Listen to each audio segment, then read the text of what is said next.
எல்லா இடத்திலையும் போதைப் பொருள் விற்குது, விற்காத இடமே கிடையாது.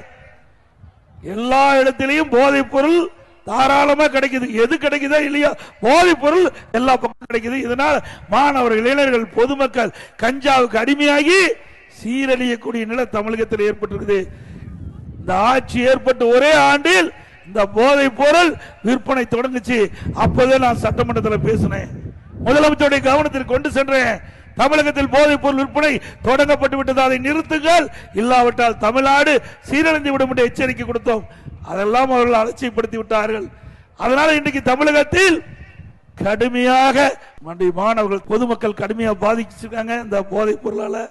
இன்றைக்கு காவல்துறை செயலிழந்து இருக்குது. இன்றைக்கு அரசியல் தலையீடு அதிகமா இருக்கிற காரணத்தினால அந்த காவல்துறையால் இந்த போதைப் பொருள் நடமாட்டத்தை தடுக்க முடியவில்லை. இதுக்கு முந்தைய ஒரு டிஜிபி இருந்தார், அவர் இந்த போதைப் பொருளை தடுக்கிறன்னு 2.0, 3.0, 4.0 ஓ போட்டுட்டு ரிட்டையர் ஆகி போயிட்டார். கடைசி வரைக்கும் ஓ போட்டதுதான் மிச்சம்.